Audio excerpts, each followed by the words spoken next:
So here with Spencer Bayston, right before a World of Outlaws weekend here at Knoxville Raceway.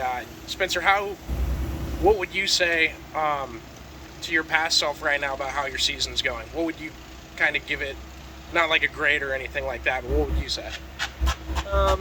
We've been talking a lot about it, and I've been trying to really evaluate kind of that specific topic of where are we. I would say in terms of finishes and our numbers statistically speaking, when it comes to starts and finishes, I would say we're a little behind from last year. I think I closely probably put that on just our qualifying efforts. I think it's gotten to the point of maybe we were a little off the beginning of the year, and then me psychologically trying to overthink things, and try to make things happen that aren't able to happen. And I think that's caused us to not qualify as well maybe, and obviously that sets up your whole night. So then you're just starting behind the 8 ball each weekend. We've been working through a little bit of that mess, and performance-wise, I would say I feel like I'm doing a lot better job the second half of the night than I did last year. Last year we qualified up front every night and just kind of maintain. This year we're having to start mid-pack, in the back of these features, and we're still coming through and running top 10s and passing a lot of cars. So it depends how you look at it. Within myself, I'm pleased with how I'm racing in the features, but unpleased with performance just early in the night. We got to get our qualifying package done and a little bit better, and we're working on it, and I think it's coming around. We've talked before about, some dry spells you've gone in your career, maybe without a win or without a really good result in terms of a long course of time or first part of the season. What in the past has righted the ship for you? Was it just one really good result that kind of launched the momentum and turned the ball down the hill? Yeah, there's usually, if you can just get one win, a big win, whether it's a big event, you lead the whole thing, or if it's one where you start, mid-pack and you're able to drive up through or start beating Kyle Larson at Bristol. Yeah, like that's one of those. We led the whole race, and then without that caution at the end, there would have been no race. But because there was a caution, it made it more exciting. So that's a good pep in your step. A night where you're really able to race hard with the top, those top 4 or 5 guys and come out on top. I think we're one of those away from kind of turning around our momentum a little bit.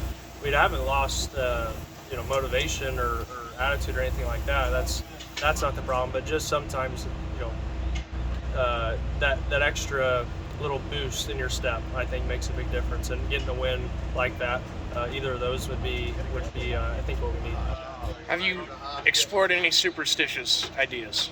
No. Same song, nothing at all? I'm not superstitious. Oh man, Yeah. thought I had you. Yeah, there. I don't really have anything. I mean, I think I'm pretty systematic with how I do things, with which hand I put my glove on first and how I put my helmet on and belt. Will you switch that tonight?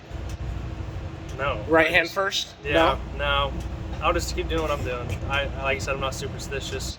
I don't believe in hoping. I believe in kind of making your own luck. So hopefully we can make some good luck tonight, and we'll. I countered myself saying hopefully make some good luck tonight, but we'll try to make some good luck tonight and finish out on top here. Well, you're at Knoxville. You know this track well.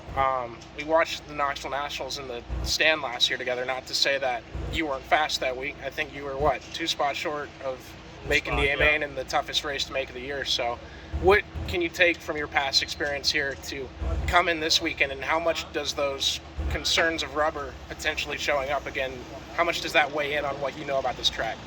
The rubber stuff it's something that you don't want to see rubber, but when it does rubber, if it does rubber, everyone's dealing with the same thing. So you got to kind of put that aside and just face it with what it is, and just be able to adapt and handle it and notice if it's coming. In terms of our performance here this race last year, we came out with a top 10 and a top 3, really strong run both nights, and came into nationals and things just didn't go our way. So not to say that we could run top 3 both nights here and still struggle in August. That's obviously never the plan, but we just have to be ready to adapt to circumstances, whether it's rubber, whether it's mechanical failures, and whatever that would be. and just be prepared for August. Knoxville Nationals, biggest race of the year. You just got to be ready to adapt, and the good guys are able to adapt. That's what I need to get better at, and